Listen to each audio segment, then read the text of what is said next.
Yeah, well, I wanted to kick it off with that. I think right now in the marketplace, when we are looking at doing a 1031, this is really a great time to be exchanging because as a buyer, you've kind of got the pick of inventory that's out there. The market's a little slow, transactions are down. And when we do an exchange, the biggest challenge people run into is identifying a replacement property and those time deadlines of that Yeah, 45-day window. those have So been very stressful for me before. Yes. they are for everybody, Jason. You know, they're challenging because they're set in stone. There's no flexibility. So, one thing I wanted to share is just I think it's a great time to consider exchanging because as a buyer now, you've got a little bit more leverage. And you've There's got not some a, choices.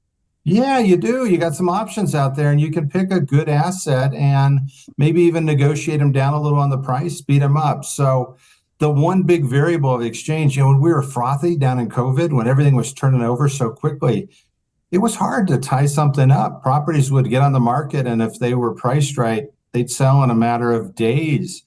Now, I think we've got a position where you can go in and you can lock up a good property and take out some of that stress, right? Make an offer on it and get it locked up because the sellers just don't have everybody beating down their door in a lot of the markets nationally right now. I, So, I couldn't agree more, Scott. And I've been trying to work up a new real estate and marketplace theory of mine.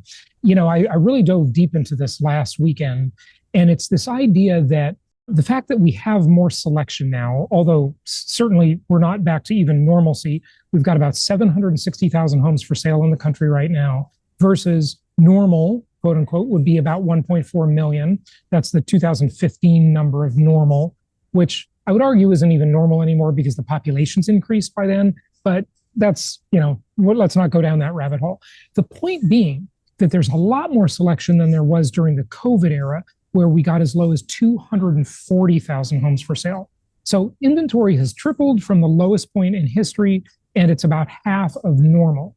But the thing that's happened with these high interest rates is demand destruction. I mean, that's what the Fed wanted, and that's what they got. They got demand destruction because of the higher rates and already increased prices that they set those rates into. So what I'm thinking is that there is not just a value on being able to negotiate a little bit. Of course, that's a value to the buyer, right? But there's a value just in the pure having of more selection, right? There's literally a value. I think you could put a number on that to just having more selection. Like I'm home shopping right now for a home for myself, and I love it. There's actual choices. I did this same kind of shopping about 2.5 years ago. There was no choice. It was terrible. And just the fact that I have choice, the prices are actually a little bit higher slightly, but God, it's just great to have choice and get what I want.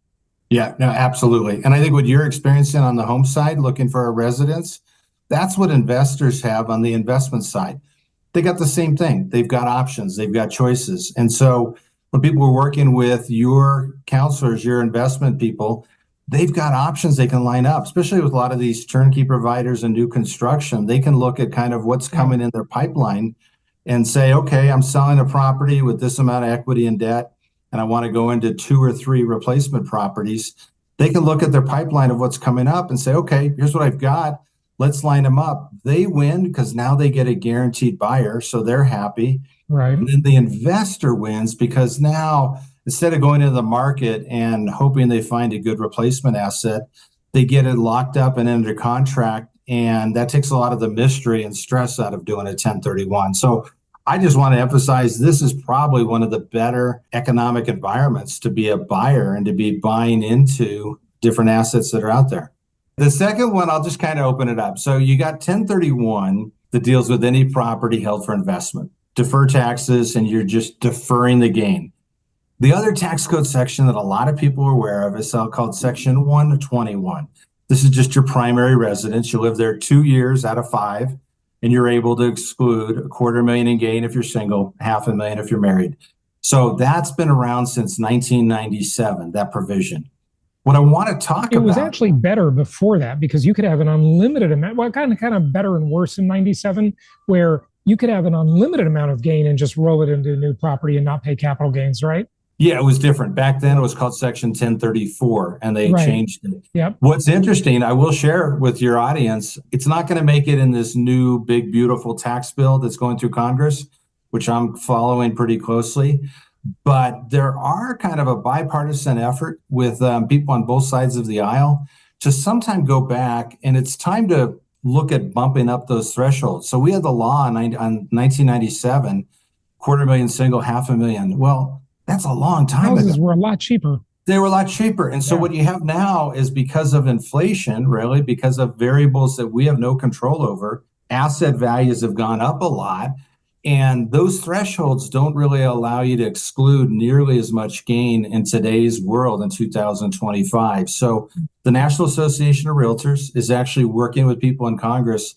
There seems to be kind of broad agreement that it would be fair to double those amounts. And that would be a big game changer for a lot of And people. of course, all those politicians own expensive homes that they'd like to trade and not pay tax on. Jason, you hit the nail on the head. That's how tax law works, right? Yeah. It's for the average person, but it's for people in Congress and for a lot of their buddies too. So, Right. So anyway, that's a provision most people are familiar with. What I want to talk about a little bit are some neat opportunities. So the first one is what we call a split treatment transaction. And this can take a lot of different forms, but let's just make it a simple one. Somebody buys a fourplex for investment. They live in one of the units, make it their home, and then they rent out 3 units. So now, would that be a split treatment or a 25% treatment? I'm curious how the IRS views that. Because I know where you're going, but maybe you want to tell the audience. Yeah. So you call it, it's a good question. You call it a split treatment because you're going to really work with your tax advisor to come up with the allocation. If I'm buying let's say a B class fourplex, the odds are as an owner, I might fix it up a little bit, right? I might go in and it's got old Formica. I'm going to put in upgraded quartz. I'm going to upgrade it. So my owner's unit may not be just 25% of the complex. It may be 30 or 32% of the value because I fix it up. So there's an allocation issue. And so if I'm married, I got 500,000 just on my residential part or personal residence part, and then the rest I've got a 1031, right? Exactly. And so think about it. You would want to skew as much value as you can into your residence because it's tax exclusion, not tax deferral. So as much as you could reasonably argue and make an argument for, you'll be better off. So this is a common This way is to good do for it. house hackers. For house hackers are great. So here, I'm giving you a simple example of a fourplex. So let's just say for simplicity, a quarter of it, I do a 121. I sell it. I put all that gain in my pocket up to the limits. Then I do a 1031 exchange on the other 3 units into other property. So that one's easy. You can do it a fourplex, triplex, duplex.